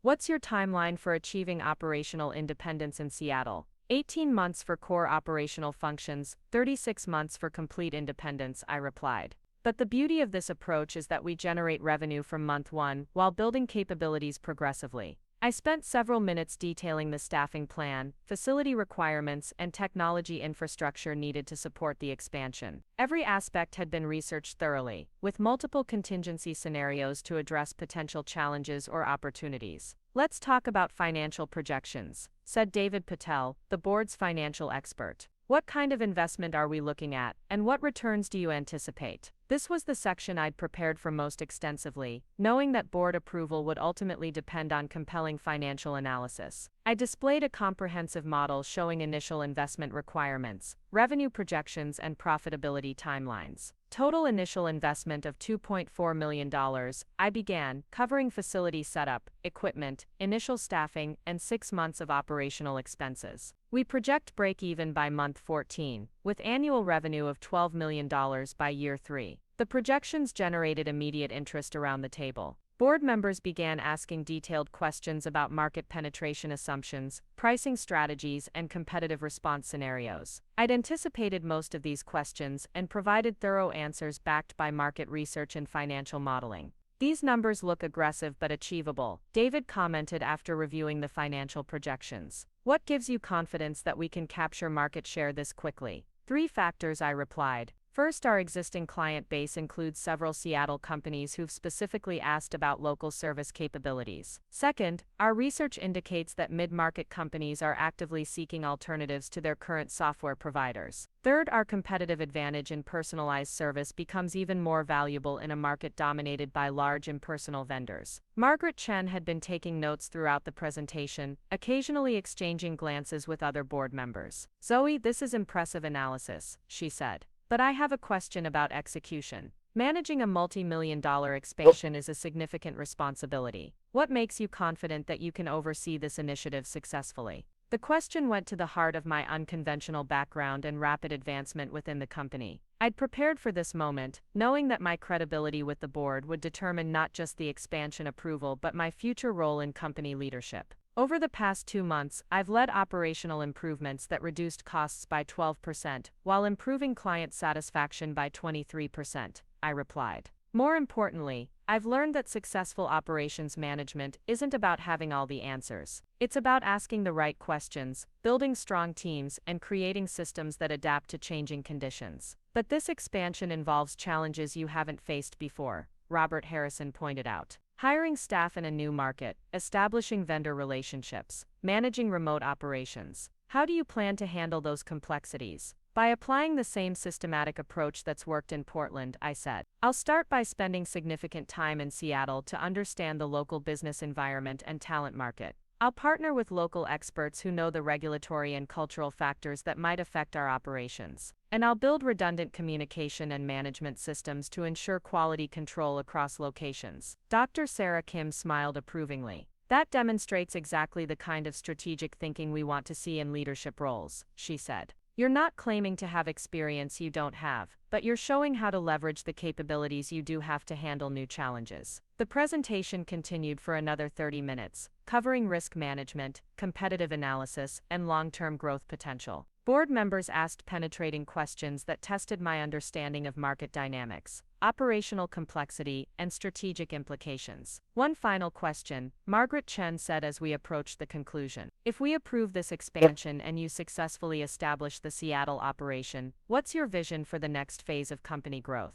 The question invited me to think beyond the immediate project toward broader strategic possibilities. I'd actually considered this during my preparation, recognizing that the Seattle expansion could serve as a model for additional market entries. I see Seattle as proof of concept for a scalable expansion methodology, I replied. If we can successfully replicate our operational model in one new market, we can adapt that approach for other major cities. Portland and Seattle combined would give us comprehensive coverage of the Pacific Northwest, positioning us for expansion into California, Colorado, or Texas markets. Ambitious thinking, Robert Harrison observed. I like that you're already considering how this initiative fits into larger growth strategies. After I concluded the presentation and answered final questions, Victor escorted me from the boardroom while the directors discussed the proposal privately. We waited in his office for nearly an hour, reviewing details and discussing potential modifications they might request. Regardless of their decision, Victor said, "You should know that presentation exceeded my expectations. You demonstrated command of complex information, strategic insight, and the kind of leadership presence that boards want to see in senior executives." At 11:15, Patricia Novak called to inform us that the board had reached a decision. Victor and I returned to the boardroom, where Margaret Chen delivered the verdict with a smile that immediately indicated positive news. "Zoe, the board voted unanimously to approve the Seattle expansion initiative," she announced. "We were impressed by the thoroughness of your analysis, the feasibility of your operational plan, and your demonstrated capability to lead complex projects." The relief and excitement I felt were almost overwhelming. In less than 3 months, I'd gone from recent graduate to director of a major market expansion that would significantly impact the company's growth trajectory. "Thank you," I managed, trying to maintain professional composure. "I'm honored by your confidence and excited about the opportunity to lead this initiative. We do have one modification to your proposal," Robert Harrison added. "We'd like to accelerate the timeline. Instead of 6 months to establish the Seattle office, we want it operational within 4 months. The acceleration was challenging but manageable with proper planning and resource allocation." "I can make that work," I said. "It will require more intensive initial effort, but the earlier market entry could provide competitive advantages." "Excellent," Margaret Chen said. "We'll finalize budget approval and legal arrangements over the next 2 weeks. Victor will work with you on implementation details, and we'd like monthly progress reports as the project develops." As we left the boardroom for the second time, Victor's satisfaction was evident in his expression and posture. "Zoe, that was one of the most impressive board presentations I've seen in my 8 years of running this company," he said. "You handled their questions with confidence and sophistication that suggested years of executive experience." "Thank you," I replied. I have to admit, the preparation was intense, but I loved every minute of it. This kind of strategic analysis and planning is exactly what I hope to do in my career. Well, you're about to get plenty of opportunity for strategic work, he said with a laugh. Managing a 4-month startup timeline will test every operational skill you've developed. That afternoon, I called my parents to share the news about the board approval and expanded responsibilities. Their pride was evident, but I could also hear amazement in their voices as they processed how rapidly my career was advancing. "Honey, this is incredible," my mother said. "But are you sure you're ready to manage such a large project?" "I think so," I replied. "The key is that I'm not doing it alone. I'll have support from Victor and the entire executive team, plus I'll be building a local team in Seattle to handle day-to-day operations." "What does this mean for your role in Portland?" my father asked. "I'll be splitting time between both offices for the first year," I explained. "About 60% in Seattle during the startup phase, then more balanced as the operation becomes self-sufficient." The conversation reminded me of Isla's predictions about my career prospects and the dramatic contrast between her expectations and my actual trajectory. I wondered how she was progressing with her plans to return to school and whether she was following the news of my professional advancement. My question was answered 2 days later when Isla called me at work, her voice containing a mixture of excitement and nervousness that I hadn't heard before. "Zoe, I just heard from Mom about your board presentation and the Seattle expansion project," she said. "This is absolutely incredible. You're essentially running a multi-million-dollar startup within a larger company. It's a significant opportunity," I agreed. "I'm excited about the challenge and the chance to build something from the ground up." "I have news too," she said. "I applied to Pacific Northwest University's business program, and I was accepted for spring semester. I'm going to finish my degree." "That's wonderful," I said, genuinely pleased by her decision. "What made you finally commit to going back to school?" "Honestly, watching your success over the past 3 months," she replied. "You've demonstrated what's possible when you combine analytical thinking with strategic planning and execution. I want to develop those same capabilities." "You already have many of those capabilities," I reminded her. "You just need to apply them in different contexts." "Maybe," she said, "but I also realize that I've been limiting myself by assuming that networking and relationships could substitute for deeper analytical skills. Your career trajectory has shown me that competence and strategic thinking create opportunities that networking alone can't generate." We talked for 20 minutes about her academic plans, course selection, and career goals. Throughout the conversation, I was struck by how much our dynamic had shifted since graduation day. Instead of Isla offering unsolicited career advice, she was seeking my perspective on professional development strategies. "Can I ask you something?" she said, toward the end of our conversation. "Of course. Do you think my graduation speech actually helped your career?" she asked. "I mean, I know it led to your initial job offer, but do you think the way Victor perceived your response to public criticism influenced his confidence in giving you increased responsibilities?" It was a perceptive question that I'd actually considered several times over the past few months.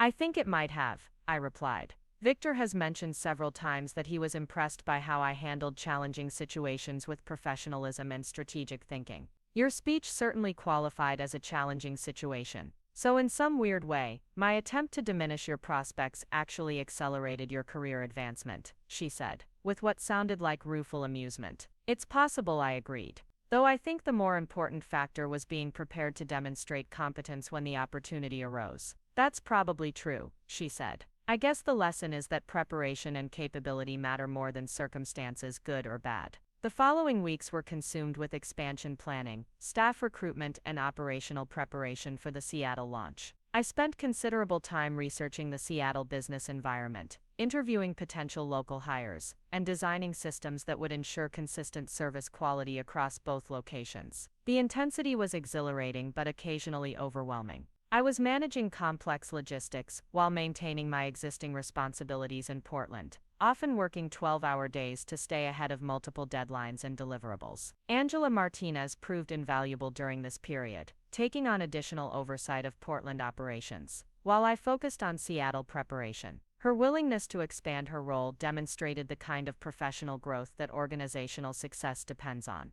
"I have to admit," she said, during one of our weekly planning meetings, when Victor first announced that he was hiring a recent graduate as director of operations, I was skeptical about whether it would work. "That's completely understandable," I replied. "I would have been skeptical too. But watching you manage the expansion project has been educational," she continued. You've shown me new approaches to project planning and stakeholder management that I want to incorporate into my own work. I'm glad the collaboration has been beneficial, I said. One of the best parts of this role has been learning from everyone on the team while hopefully contributing some value in return. By mid-December, we had identified office space in downtown Seattle, hired a local facilities manager, and begun recruiting for sales and client services positions. The accelerated timeline was challenging but achievable with careful coordination and resource allocation. Victor scheduled a progress review meeting to assess our readiness for the January launch timeline. As I prepared my status report, I reflected on how much had changed since my graduation ceremony 4 months earlier.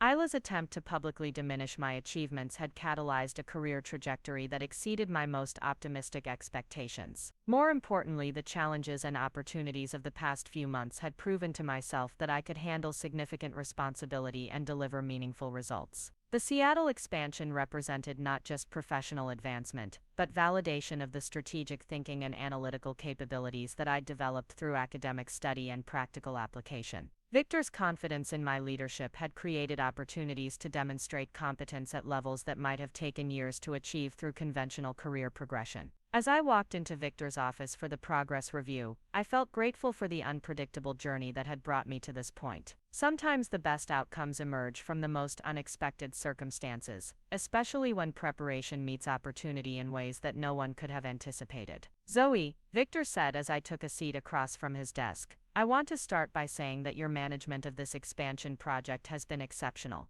We're ahead of schedule on most deliverables and within budget on all major expenses." "Thank you," I replied. "The team has been incredibly supportive, and the market response in Seattle has exceeded our initial projections." "Which brings me to my next point," he said, with a smile that suggested significant news. "Based on your performance over the past 4 months, the board has approved an additional expansion opportunity. How would you feel about overseeing simultaneous launches in Denver and Austin next year?" The scope of responsibility he was describing would make me one of the youngest expansion directors in the technology industry. It was an opportunity that represented not just professional advancement, but the chance to shape company growth at a scale that few people ever experience. "I'd be very interested in discussing that opportunity," I said, trying to contain my excitement while maintaining professional composure. "Excellent," Victor replied. "Let's get Seattle successfully launched, then we'll start planning the next phase of your career development." As I left his office, I thought about calling Isla to share the news, knowing that she would appreciate both the professional significance and the personal irony of how these opportunities had developed. Her graduation speech had inadvertently set in motion a series of events that continued to exceed everyone's expectations, including my own.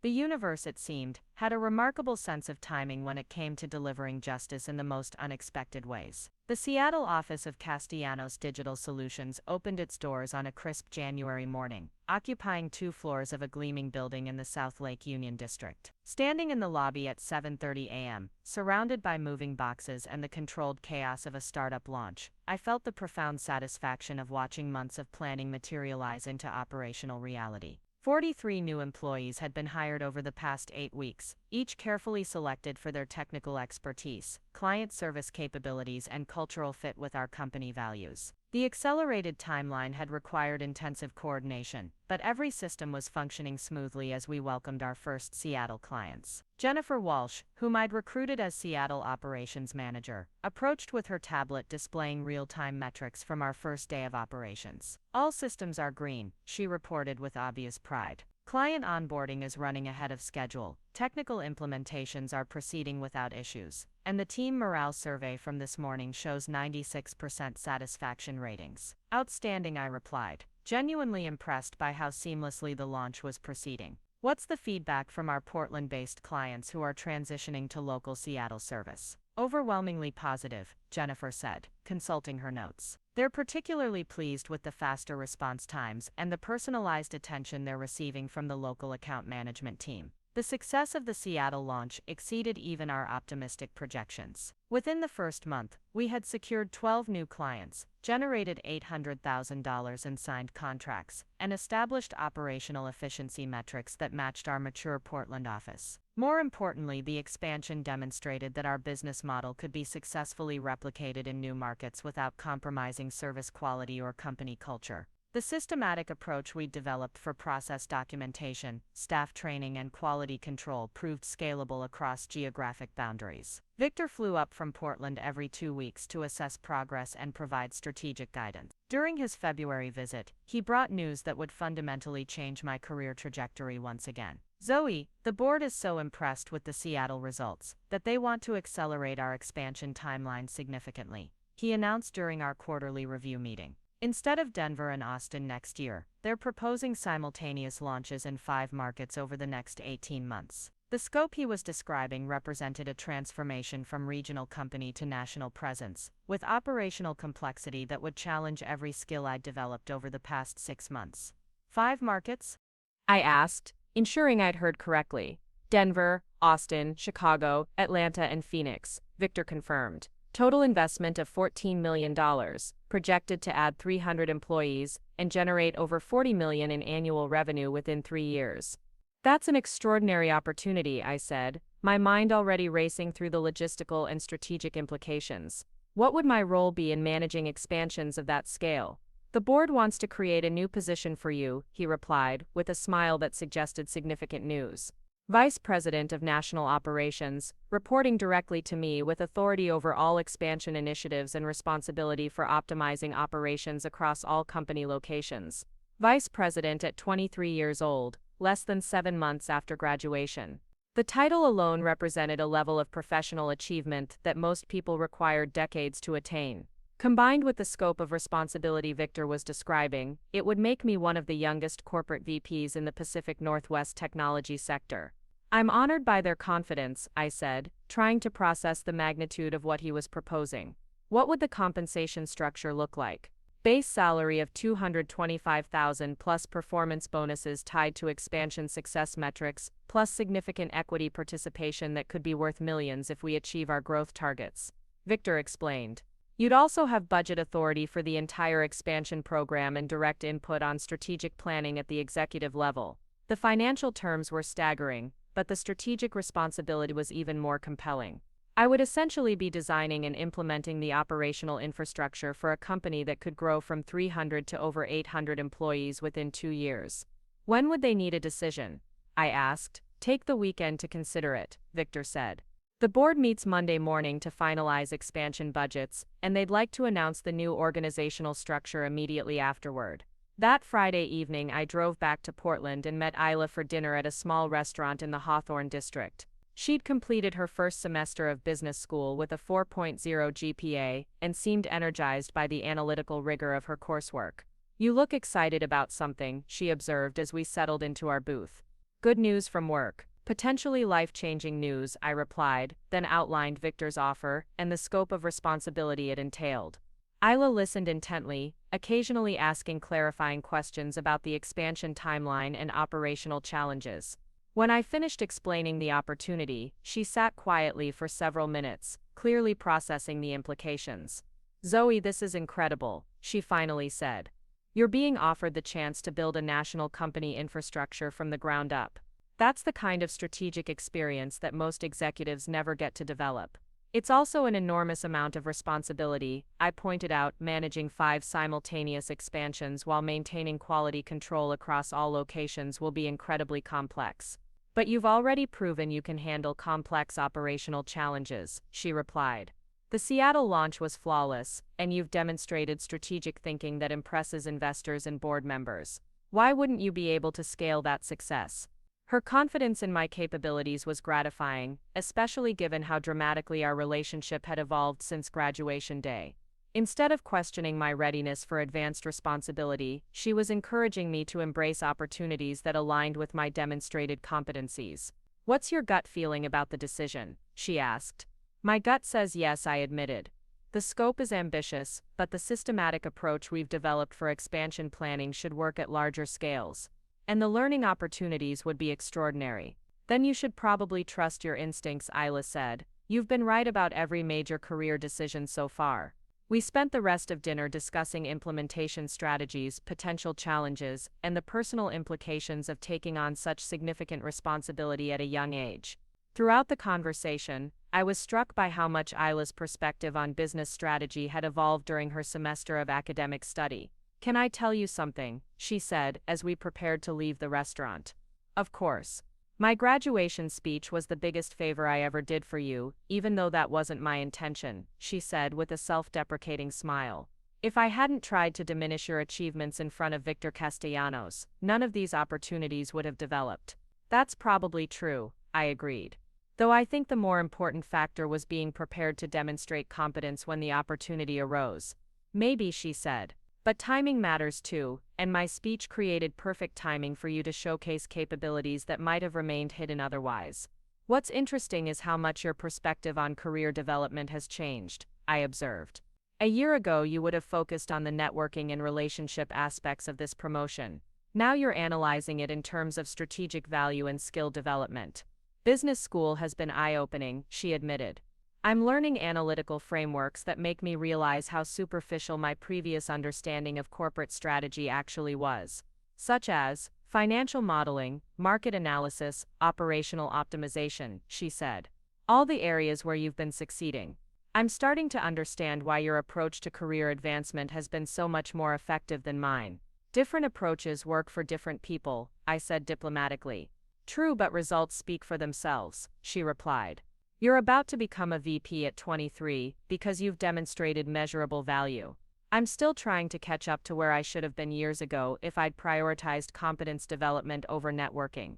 Saturday morning, I drove to the Seattle office to review expansion planning documents and think through the strategic implications of Victor's offer. The building was quiet except for security personnel, providing the kind of focused environment that facilitated deep thinking about complex decisions. As I reviewed financial projections and operational requirements for the 5-market expansion, several insights emerged that strengthened my confidence in accepting the VP position. The methodology we'd developed for Seattle was indeed scalable, with appropriate modifications for different market conditions and regulatory environments. More importantly, the expansion timeline was aggressive but achievable with proper resource allocation and project management. The key would be building strong local teams while maintaining centralized oversight of quality standards and operational consistency. By Sunday evening, I had made my decision. The VP opportunity represented exactly the kind of strategic challenge I'd hoped to encounter in my career, with learning opportunities that would accelerate my professional development by years compared to conventional advancement paths. Monday morning, I called Victor to accept the position. I'm ready to take on the VP role, I said. The expansion scope is ambitious, but I believe we can execute successfully with the right planning and team development. Excellent, Victor replied, his satisfaction evident in his voice. The board will be pleased. Can you be in Portland by noon for the announcement meeting? I'll be there, I confirmed. The announcement meeting took place in the main conference room, with department heads and senior staff gathered to hear about the expansion program and organizational changes. Victor handled most of the presentation, outlining the growth strategy and market opportunities, before introducing my new role. I'm pleased to announce that Zoe Brennan has been promoted to Vice President of National Operations, he said, gesturing toward where I sat at the conference table.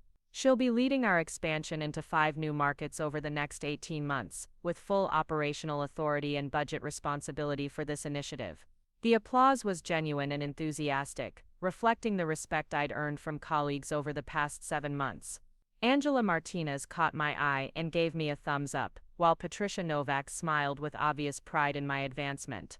After the meeting, I spent several hours in individual discussions with department heads, outlining how the expansion program would interface with their current operations and what support they could expect during the implementation phase. The scope of coordination required would be substantial, involving everything from technical infrastructure to human resources to legal compliance across multiple states. However, the systematic approach we'd developed for previous expansions provided a solid foundation for scaling operations efficiently.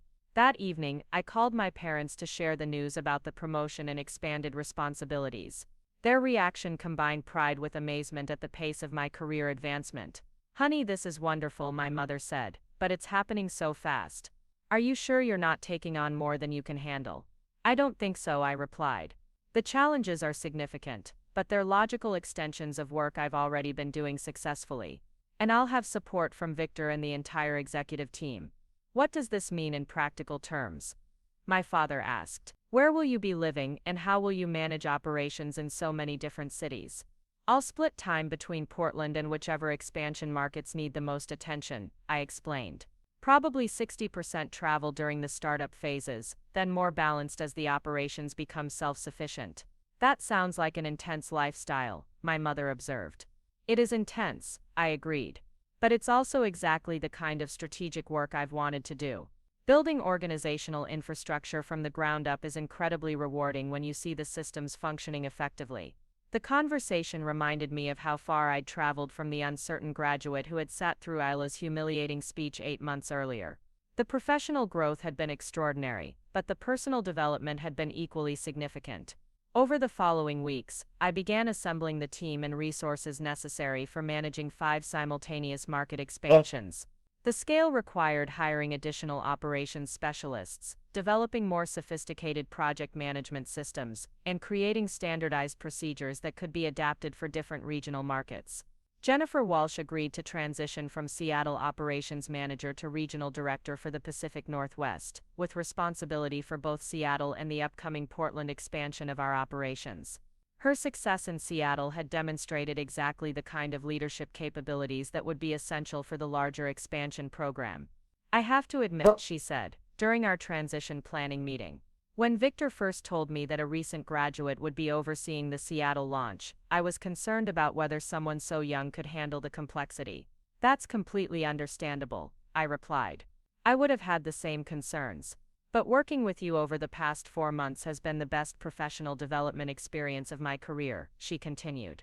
You've shown me new approaches to strategic planning and team management that I want to incorporate into my own leadership style. The collaboration has been beneficial for me too, I said. Managing the Seattle launch taught me lessons about delegation and team development that will be crucial for the larger expansion program. March brought the first major milestone of the National Expansion Initiative. Denver and Austin launches were scheduled for June, with Chicago, Atlanta, and Phoenix following at 8-week intervals through the end of the year. The logistical complexity was extraordinary, involving everything from real estate negotiations, to staff recruitment to technology infrastructure setup across 5 different markets simultaneously.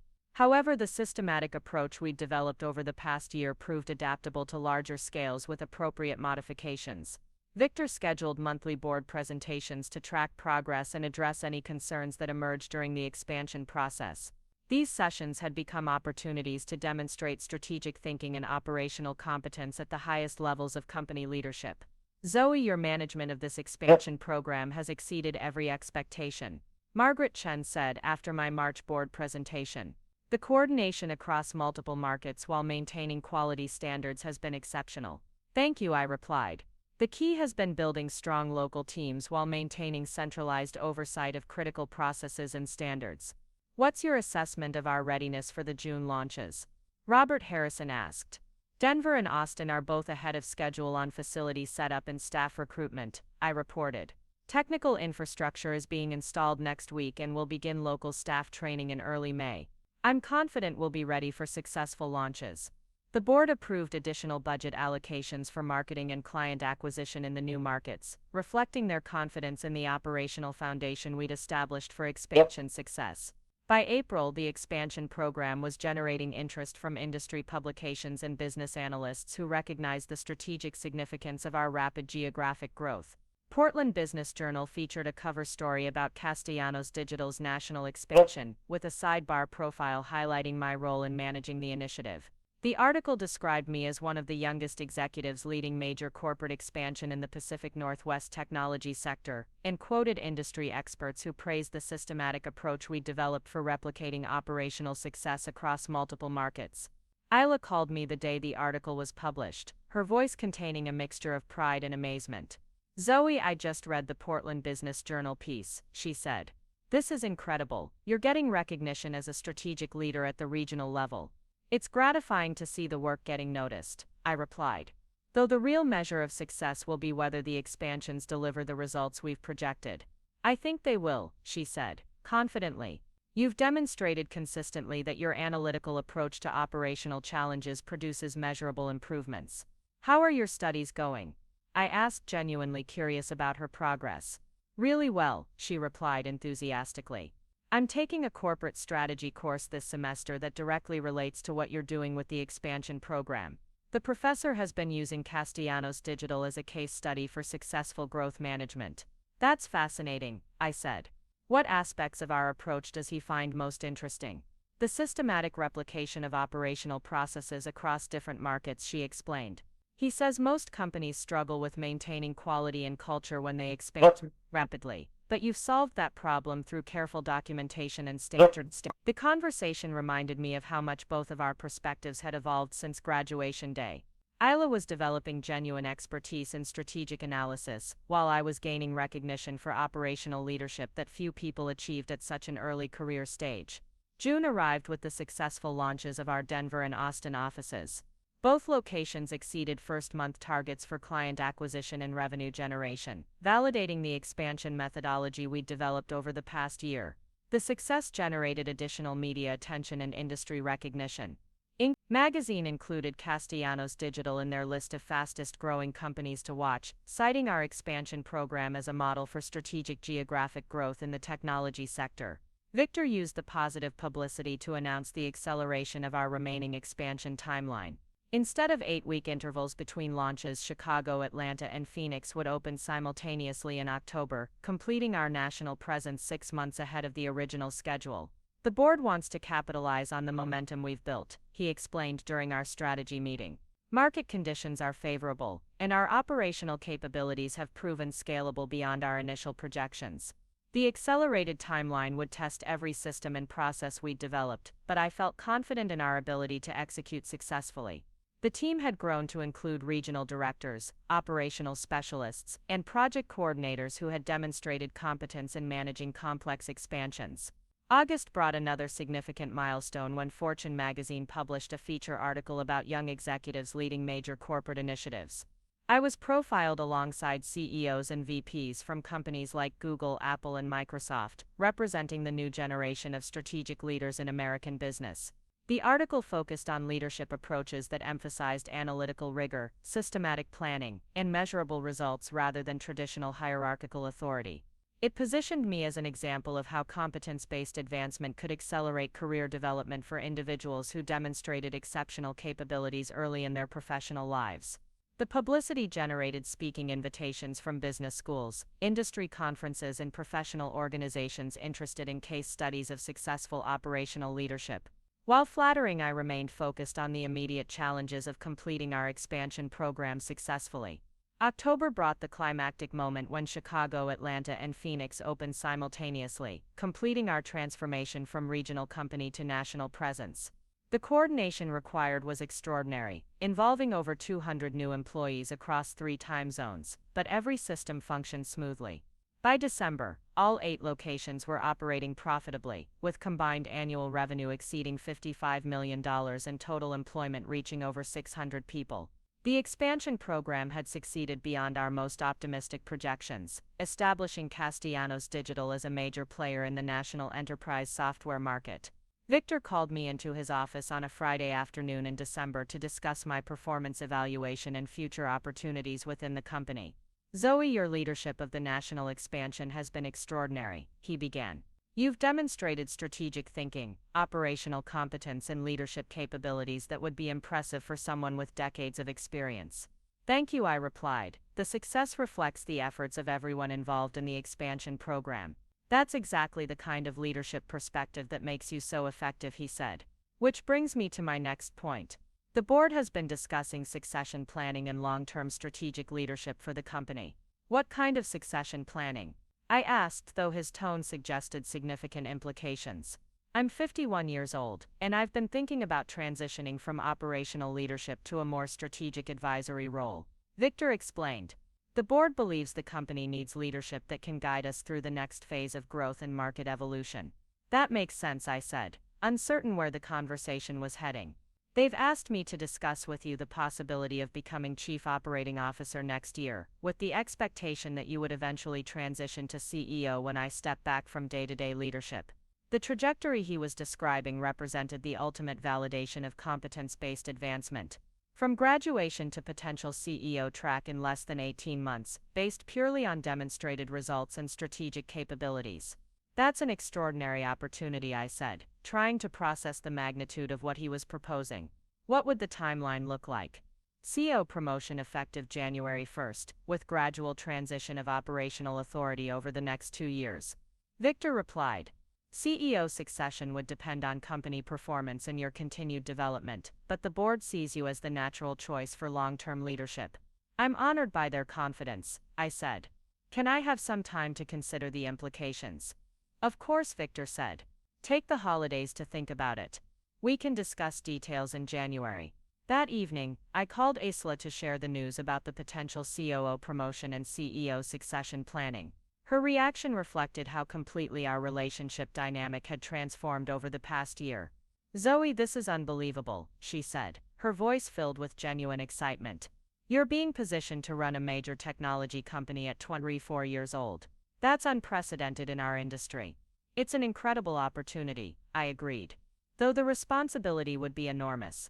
"But you've already proven you can handle enormous responsibility," she pointed out.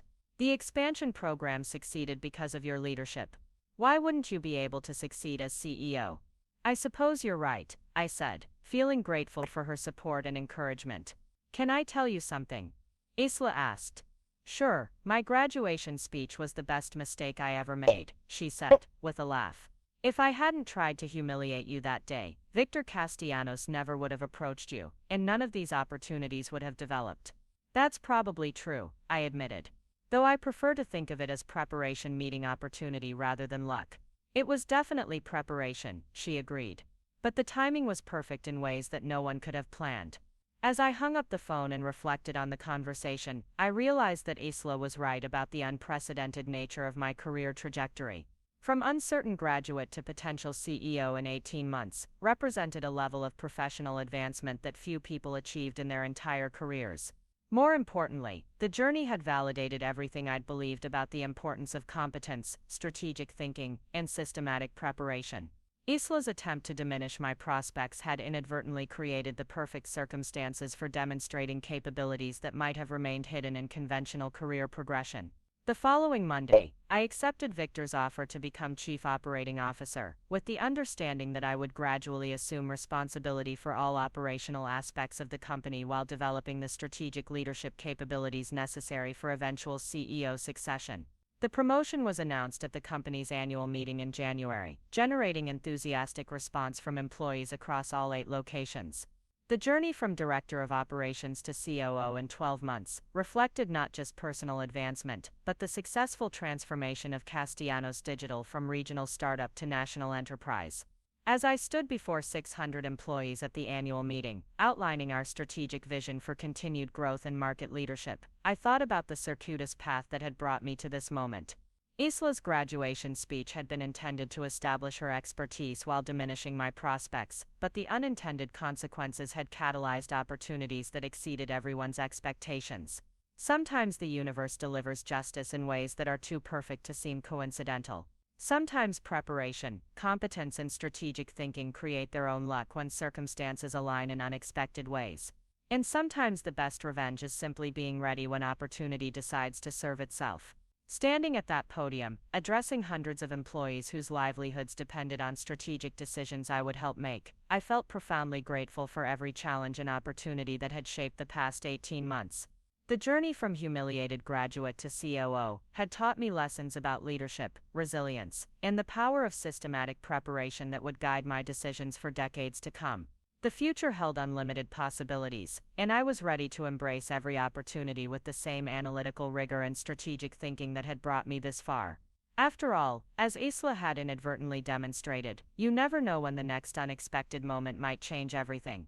Up next, you've got 2 more standout stories right on your screen. If this one hit the mark, you won't want to pass these up. Just click and check them out.